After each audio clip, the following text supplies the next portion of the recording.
Radyo 5, 92.3 News FM at Aksyon TV. Ang ating change champion ngayong araw ay meron tayong isang special na panauhin. Yan, nag-aral siya ng elementary sa high school sa St. Scholastica's College sa Manila. Nagtapos ng kolehiyo sa De La Salle University sa kursong Commerce, major in BS Business Management. Nagtrabaho siya bilang domestic and international flight attendant at naging senior training and development specialist sa Philippine Airlines. Siya rin ang naging manager ng sales training sa Nextel. Nagbalik sa Philippine Airlines bilang manager ng in-flight safety and service standards. Tama naman ha. Naging assistant vice president. So, rose all the way to the top. Assistant vice president of products, marketing support department, naging OIC assistant vice president ng cabin services sub-department at naging assistant vice president for product loyalty marketing support department. Ngayon, siya ay isang consultant ng customer rewards and loyalty ng San Miguel Corporation. So after a string or a very long time in Philippine Airlines, she is now a customer loyalty consultant for San Miguel Corporation. Please welcome on Magbago tayo, our change champion. Hindi nagugulat yung tao natin sa booth. Miss Babsie Aragon. Good morning. Bati ka muna. Good morning to everybody, and I feel very special to be here, and it's one of the topics that I'm really very passionate about, as you have said. Buti nga sinabi mo domestic, sinabayan mo ng flight attendant. Akala nila domestic helper. So, serviso din yan. Malinaw tayo doon. Very good. So, how many years sa Philippine Airlines total? I stayed in Philippine Airlines for 24 years. 24, tagal na rin. And I've practically gone from operations to marketing, the full circle, except finance, because that's not really my business. Okay. I hate numbers. Okay, so pag pinag-uusapan natin ang customer service, kasi sinasabi nga natin, customer service napapag-aralan yan di ba? Parang communication skills napapag-aralan yan. Even leadership napapag-aralan. Pero kung pag-aaralan natin ang customer service, ano ba yung mga nakapaloob dito? What does it entail when you talk about customer service? And not just customer service ha. Kasi alam naman yata ng marami dyan. Lalo yung mga nakikinig sa nanonood. Alam naman nila yan Pero for excellence in customer service, what are some of the things in your experience? Kasi matagal na mahaba na experience ni Babsie sa customer service. What does it entail? Matagal na talaga. Actually, when I first started, ang isip natin pag nagsasabi tayong customer service, pag sinasabi natin customer service, basta delivery ng goods and services. Yun lang yun. Wala nang iba, diba? And as you move on in the business that you choose to do, which most of us are in the customer service industry, we have to also know paano mo i-deliver yung service, diba? Importante yun kasi pwede ka naman kunyari your customer service agent on the phone, and then tinanong lang niya, tapos parang sasagutin mo lang. Kung anong tinanong niya sa'yo, sasagutin mo. Parang isang tanong, isang sagot. Ganun lang yun. Wala nang ibang explanation. But that's good. You delivered the service. But how do you deliver it, diba?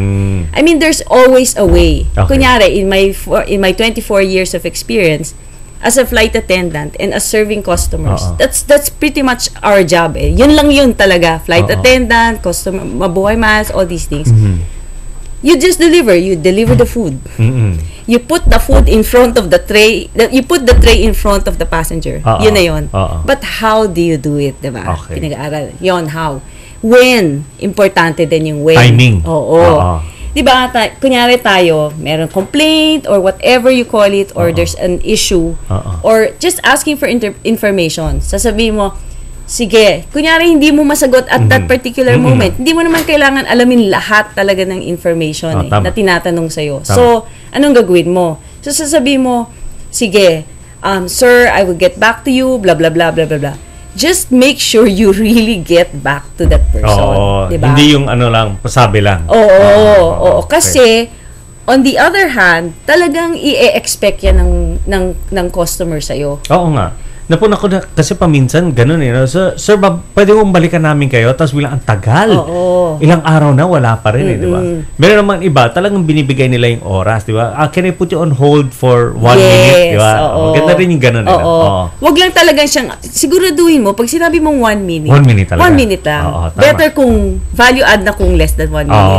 Correct. Yung ganun, di ba? And it's very, very important talaga. Ako, I can call myself customer from hell talaga Kasi pag hindi ako binabalikan, naiinis talaga ako kasi it's an expectation that you give to your customers. At saka feeling ko dapat lang dapat diba? lang kasi makarinig yung mga tao sa customer kasi kung hindi, sino? Di ba? So okay na rin yung customer from hell ka. So, paano, di ba, pamamaraan at saka timing, meron pa ba? And another is why. Bakit? Okay. Why do you give that service, di ba? Kasi mga iba, tayo, we're trained to do, kunyari, sumagot ka lang ng telepono, kunyari, nasa bangko ka. Okay. Nasa bangko ka, you're in the cards division. Customer service agent. Alamin mo lang. Yun lang yun. Lahat ng tanungin sa'yo tungkol sa cards, yun lang sasagot mo. Kasi you're trained to do that. Right. But also understand, as a customer service agent, is that, and it will indeed please your customers talaga, is why? Why are you delivering that service? Correct. Kasi, chances are, bakit niya tinatanong sa'yo? Kasi alam niya, ikaw yung expert. Doon sa, kaya nga ikaw tinatawagan. Yun, tama. Kaya nga ikaw tinatanong, ikaw tinatawagan. Kasi ikaw yung eksperto doon. So, hindi mo lang, ako again, customer from hell. Hate na hate ko yun yung tatawag ako. Tapos you very well know it's a canned. Diba? It's a canned answer to your question. Walang puso. Yung alam ko na yan Kaya nga ako tumatawag. Kasi ganito yun, ganyan. And this is really a very, very, call it hilarious or whatever situation I had. Okay, my telecom service provider, something went wrong with my SIM. Okay, so I called the customer service, so they gave me a number, blah, blah, blah, blah, blah, blah. Okay, fine. So she said, I called, because it was a mobile, so I had to call in the landline. So sabi niya, okay, sige, ayusin ho namin, ito yung service delivery request number nyo, ganyan tatawagan ho namin kayo, ganyan. Ang mobile number ho nyo, ganito, ganyan. Okay, fine. So, I waited, siguro after mga 3 days, tumawag siya sa mobile number ko. Sinabi niya, Ma'am, ayos na po ba yung complaint tungkol sa mobile number nyo? Sabi ko, ano bang tinatawagan mo? Hindi ba mobile number ko? Alam mo yun? Yung, obvious ba? Yes. Yung hindi nag-iisip as customer service. Kasi it's canned. It's a canned. Correct. Siguro, it just landed on her desk and said, I have to call this number. But hindi na niya inisip. Hindi pinprocess, hindi niya pinoprocess. Yung maraming mga elements ng customer service na you don't just deliver the goods and services.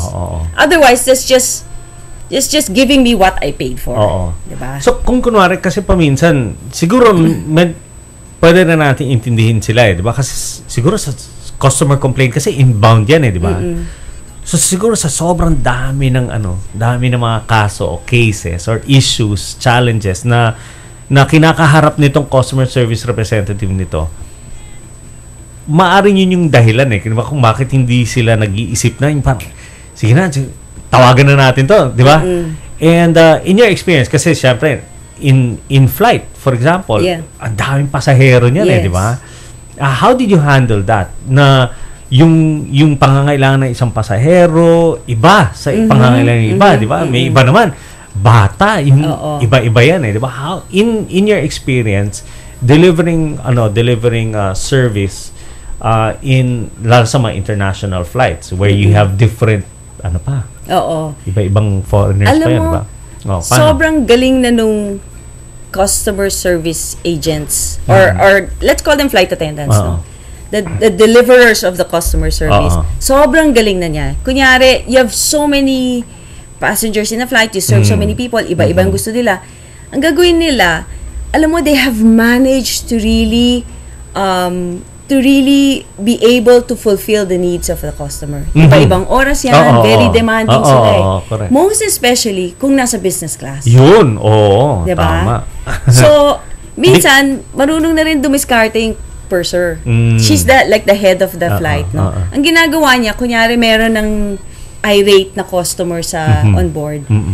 Ano na yan? Alam na niya, papalitan niya yung flight attendant. Serving that customer. There are many ways around it. Okay. And chances are, if in case, it happens all the time. Especially with kids. Hindi nalo-load yung pagkain nila. Tapos tumawag sila. They made sure na ganyan, ito. Alam mo, we just managed to put a tray that seems like a kiddie meal that is acceptable to the passenger or to the child on board.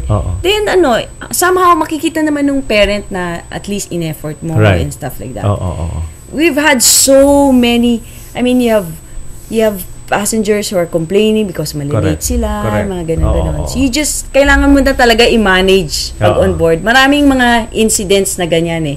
Kasi you're confined within a 400-seater closed space that you can't do anything. You just have to talagang you have to make do with what you ano. At saka kita ka eh. Hindi ka tulad ng tawag sa telepono, hindi ka kita eh. So, pwedeng naiinis yung mukha mo pero maganda pa rin. At saka, I think maganda yung sinabi mo kanina na dapat pagka alam mong naiinis na isang pasahero or in this case pasahero or customer dun sa isang service rep or in this case flight attendant, yung bisor o yung boss, the one in charge of the entire team, palitan na niya, di ba? Kasi it's no use eh.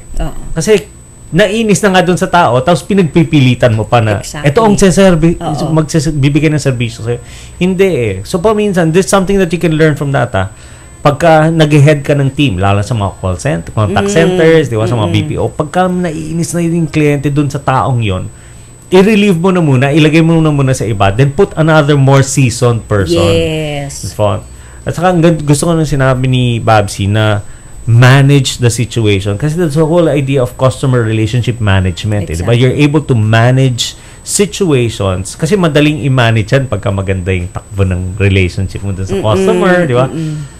Pero pagka may challenges na, pag may issue, yon importante yung management na nag-iisip. Di ba? Hindi lang yung kung ano yung sinasabi ng policy, kung ano yung sinasabi ng di ba? Which is really, it gets people hurt and naiinis yung mga tao. Before we take a break, I just like to leave a hanging question. Kasi si Babsie has been in the airline industry for 24 years. So marami na siyang nakitang na nagbibigay ng service, like in the case of flight attendants, diba? Yung iba't ibang airline yan, iba't ibang nationalities yan. Pero ang sinasabi nila kasi, ang Pinoy daw, iba nakakaangat pagdating sa service, di ba? So I want to know, as we take a break, what can we learn na strength natin bilang Pilipino, di ba? Bilang Pinoy, ano yung mga strength natin, ano yung mga natural talent natin na hindi na natin pinag-aaralan, second nature na sa atin. Ano yung mga yon when it comes to service? At kaya nakakaangat ang Pinoy dun sa ibang mga kasama sa service industry of different nationalities. So sasagutin po yan ni Babsie after we take a break. It's 9:37. Huwag po kayong alis. Babalik po tayo dito sa Magbago Tayo. Rock with you! In the storm.